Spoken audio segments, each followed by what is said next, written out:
The Multistrada has been out since 2010, and during those 8-9 years that it's been out, it's changed a little bit, but a lot in a lot of different ways. And so since its debut, you now have a very long list of options that come with this bike that do make it a super bike capable of everything. So let's start with the full color TFT screen, which shows everything this bike has. Now, you got a lot to look at down here, so it can be a little hard to keep your eyes on the road with so much going on. But let's start with the VHC. So you got a lot of different power modes, including suspension modes and riding modes. You even have, of course you have ABS, but it has cornering ABS. Now cornering ABS is really cool. Highly recommend you go check out some YouTube videos for that and how it works. Just like when ABS came out several years ago, it's been out long enough that it really doesn't make a difference in the stats in surviving on a motorcycle. Cornering ABS will do the same in the next 5 to 10 years. We'll see that in the stats for sure. But on the dash here, you're going to see everything. So all the different options right down here. You got the DQS, DTC, ABC, DWC. What does all that mean?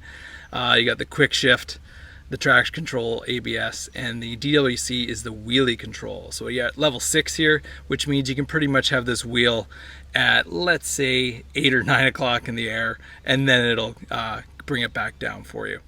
So that's pretty crazy that it has this. As well as got the suspension option, so it's set up for one rider and luggage. It's in touring mode, fuel gauge. You got your menu, which is controlled by the very busy left thumb. So make sure your left thumb is in very good shape to manage everything that's required of you here, without looking, of course.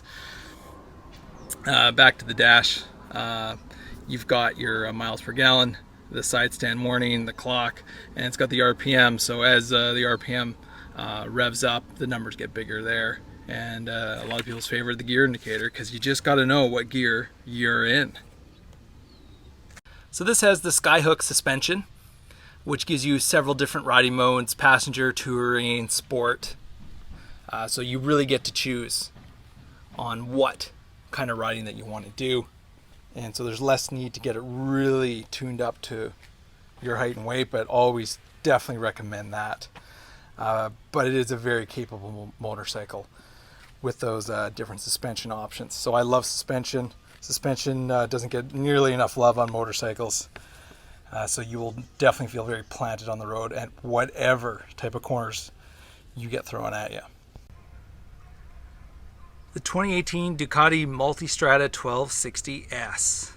1260 cc's, about 520 pounds wet, and about 22,400 US MSRP.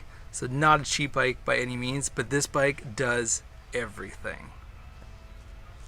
Now you do get the hard bags with the 1260S, and you get the Scorpion Trailhawk tires from Pirelli, and it's also got the center stand there, making the maintenance very easy.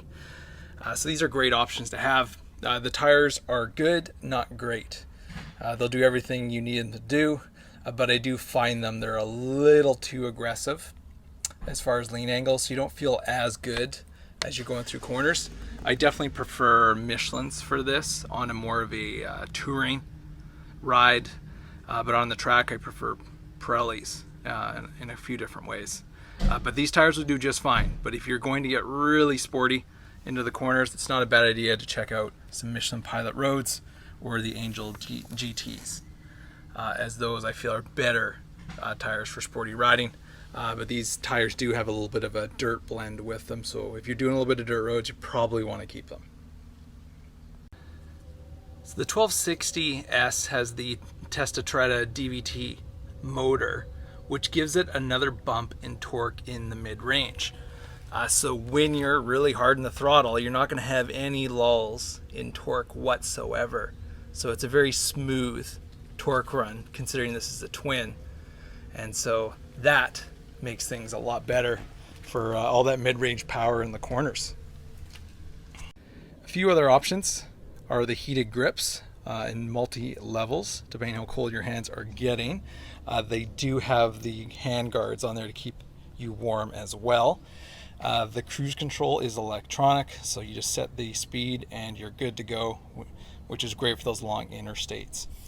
Pro tip with the TFT screen is this one has a screen protector on it, so it's it's precisely cut to fit this, as TFT screens do tend to get scratched easy when you're washing it, so throw a protector on it.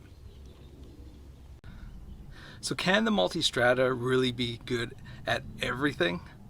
The track, the street, the dirt roads. I had a lot of time to spend with this bike on mostly paved roads, including some very, very dirty roads from some rain washout.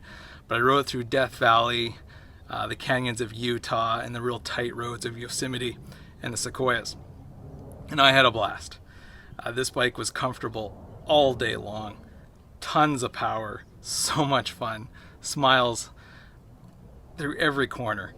And so it really does do everything. Like, this is the bike I should be buying, but I do like things a little sportier, and this bike just does it all very well. If you wanted to take this to the track, you could. You'd be an absolute beast out there, and people just wouldn't expect it.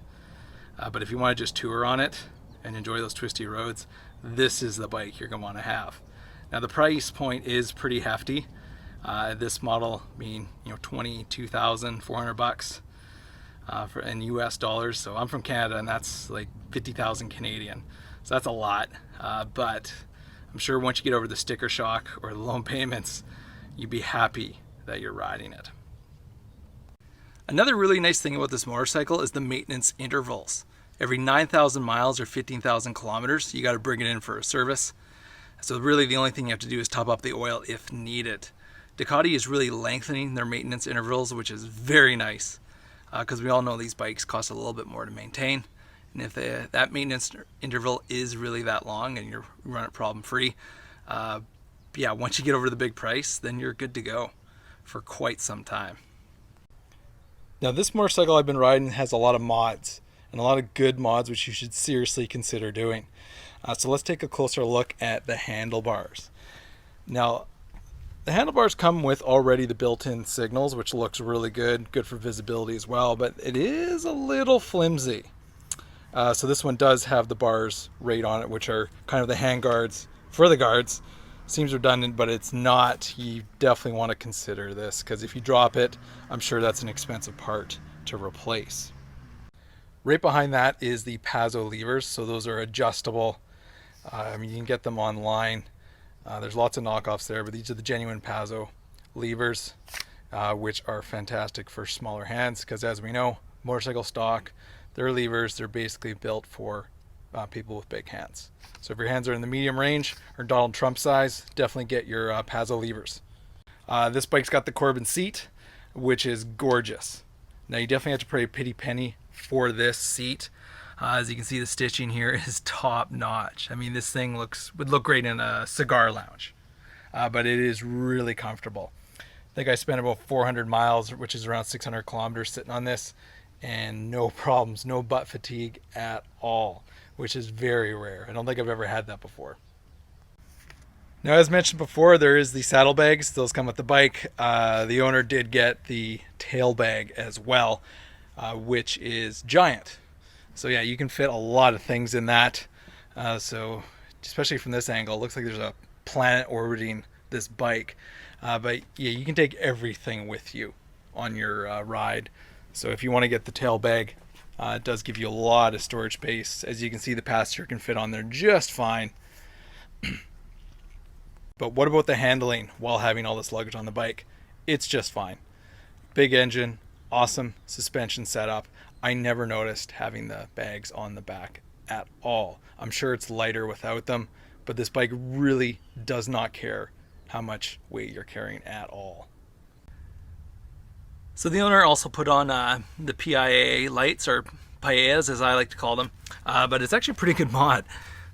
These are the amber color ones, and they are super bright when riding. So if you have visibility concerns, definitely get a pair of these. They're gonna be expensive, but when it's your visibility, it's not a bad idea. Just please don't get a modular headlight flashing your light down the road. Everybody hates that. I don't wave to those riders. Now this windscreen is not stock, it's the Puke, and it is pretty tall. So when I'm riding it, I'm kind of obscured by it. So you do get used to it. It does direct the wind right into my face. So I'm taller, so I would not like this windscreen, but if you're shorter, you're gonna get all the wind over you, which is just fine. So for me personally, if you're taller, you'll want a shorter windscreen. You're tall anyway, you're used to getting beaten up by the wind anyway. But if you're shorter, go for the taller windscreen, you'll be good to go. Now if the price is scaring you off, they do make a few models below this, which will save you around $4,000 in price. You can also wait a year because they do tend to have good incentives on the Multistradas. They do sell a lot of them, but I don't think they quite sell all of them.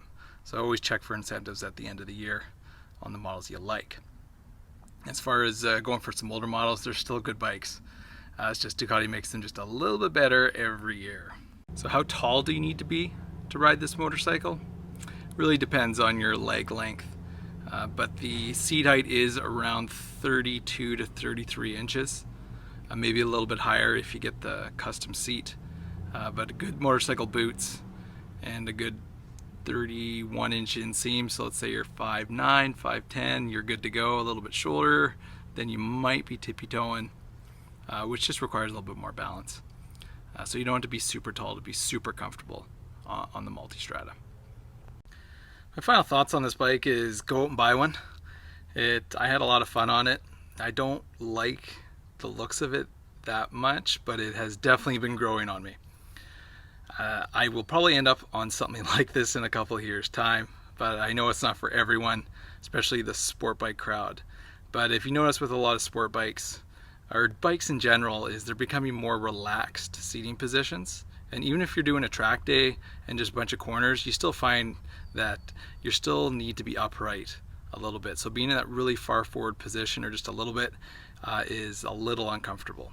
So you're in complete comfort on this motorcycle, and it's still a lot of fun in the corners. And so I really admire that and love that motorcycles are trending more that way. You have a lot more options.